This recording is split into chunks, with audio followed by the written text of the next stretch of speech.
Тирлекләрдән югары продукция алу өчен аларны тиешенчә балансаңа ризыклар белән тукландыру әһәмиятле.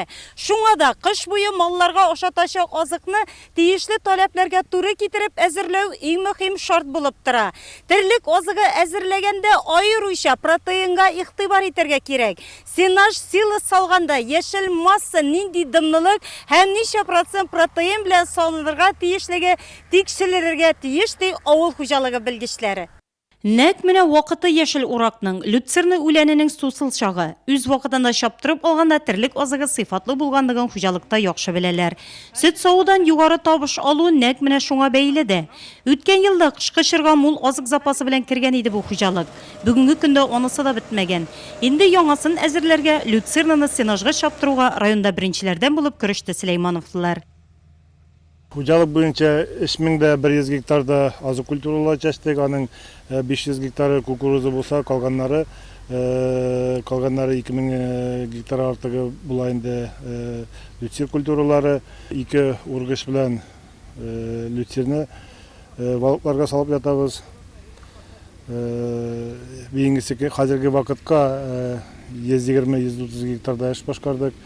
Люцер культуралары быел мул уңыш вәгъдә итә, чөнки яңгырлар булды. Вакытында тупландырып, вакытында тырмаладык. Хуҗалыкның терлек азыгы әзерләүдә катнашачак барлык техникасы тигез рәтләргә тезелеп куелган. Механизаторлар үзләренең норма буенча күпме түләячәкләрен белеп тора. Бу инде эшләү өчен стимул булдырылган дигән сүз. Максатлары көннәр матур торганда һәр сәгатьне файдаланып калу. Koyulgan normu 35 hektar 6'dan 6'a işleyimiz. Bakalanlar 8'lerge işley başlayımız indi bu vakanlı birinci vakıtlarda. Tırlıklargen de azı bu yıl. Mol yakşı bula, lütsir yakşı. Әйе, бу елда хуҗалык кырларында күп еллык үләннәр куе булып үскән. Үткән елда 3 тапкыр чаптырып алган иделәр. Бу елда Сөләймановларның өметләре зурдан. Исән булсак, хуҗалык буенча bir şartla tırlıkka 38-40 azık biramdagi biz azık әзерләргә тиеш булабыз.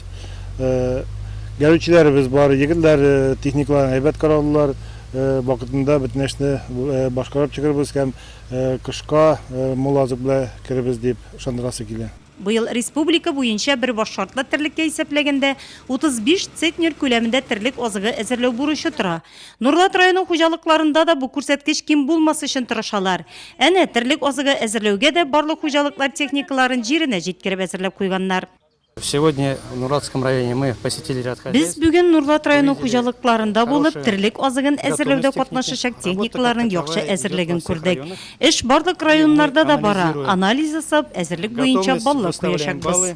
Татарстан Республикасы авыл хуҗалыгы һәм азык-төлек министрлыгы вәкилләре хуҗалыкларда терлек азыгы әзерләү техникаларының торышына, басудан үләнне ташучы транспорт чараларының әзерлегенә һәм механизаторлар белән тәэмин ителешкә, сенаж траншеяларының әзерлегенә игътибар иттеләр. Бигрәк тә техник куркынычсызлык кагыйдәләрен үтәү игътибар үзәгендә булды.